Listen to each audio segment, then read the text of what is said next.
Well, starting off my series of bad sci-fi movies that I've watched recently, Hybrid. This movie starts out with a lot of Roger Corman stock footage, and if you don't know who Roger Corman, he is a director and a producer, and if you're making a movie for him, you're pretty much allowed to use his stock footage, and most of them do. And this one's pretty out of place. It doesn't make a lot of sense.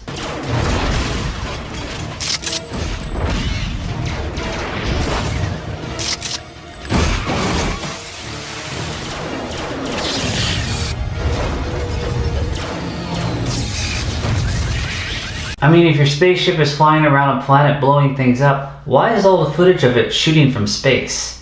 And then there's just random creatures that don't make any sense in this because they're from other movies. Then we randomly jump to a research lab where Susan and Pike are dressed as Marines and getting killed by a monster.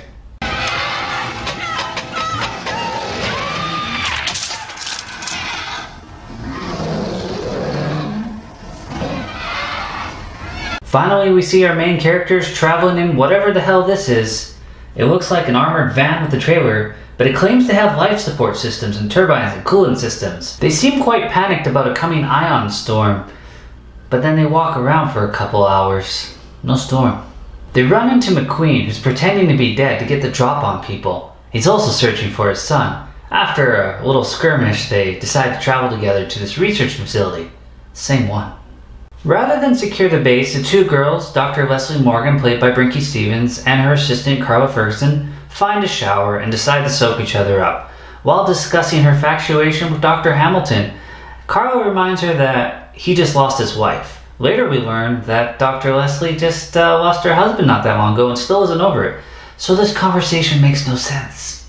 After the ridiculous and pointless shower scene, which I applaud, I mean, B-movies gotta find a way to throw nudity in there and keep people's attention, Dr. Leslie and her assistant go to the mess hall and find the guys. They can't find Dr. Hamilton because he's gone off exploring and gets killed by a monster.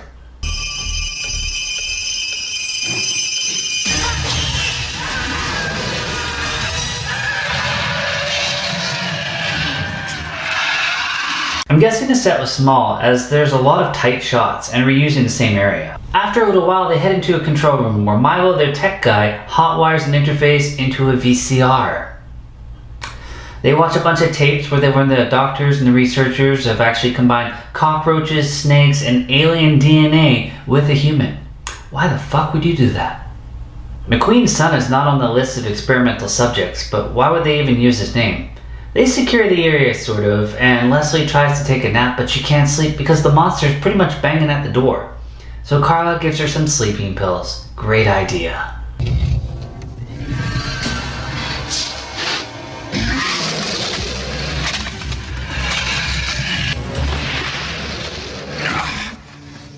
McQueen gets into a skirmish with the monster because I guess he's not inside the secure area, and Carla's like, let's leave Leslie here and go fix you up.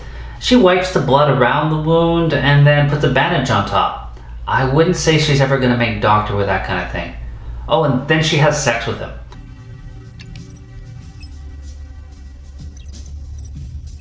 Milo's watching from his secure control room on the monitor because that's what perverts do. And then he's killed. He's snuck up on and killed in the tightest, smallest room that's secure. Just when I thought this day couldn't possibly suck anymore. They talk about how bad the world is and how limited the resources are, but Carla still managed to get a boob job. Just saying. Leslie is having dreams about things she couldn't possibly have seen. More stock footage, and then she's woken up by her nightmare. I know, and then she's taken by the monster. This is why you don't abandon your friend in such a crisis. And there's no fucking way she would have fit through that little hole in that little window with the monster. They've already shown the size of the monster, and the size of her would not fit through that. They'll arm themselves, split up, and go looking for Leslie, because that's what you do in a dangerous situation, you split up. As the monster is stripping off Leslie's clothes and having a go at her. Later we find Leslie in this life-size tube covered in cobwebs, and her clothes are back on. Why would this movie care about continuity?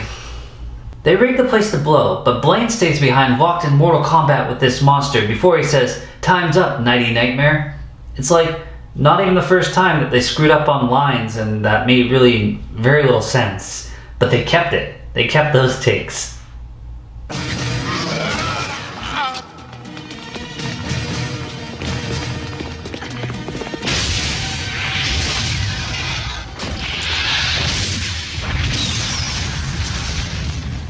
So the facility explodes with some pretty terrible effects, and 3 of our survivors wander off west in search of McQueen's son.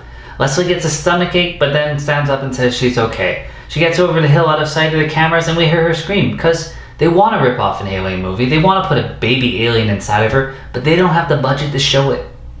This movie didn't hurt my brain, but it was close. But I have to respect Brinke Stevens. Not just because she's in a lot of these bad movies, but because she has like 160 movie credits to her name, and she's become a writer and a producer and still making movies today. But aside from that, this movie is a stolen concept done poorly on a made-for-TV platform, and it's done in 1997, so they can't even blame being bad in the 80s. And what I don't understand that most is you're copying a movie, but you're not better than the movie you're copying, but you've had so much more time to perfect it. It all starts and ends with the script. I mean, this movie could have saved a lot of money by cutting pointless scenes and having a cool creepy monster killing people off in a facility. But the good news is, I had to search for this movie, which means you shouldn't accidentally come across it at any point. So, good night and pleasant dreams.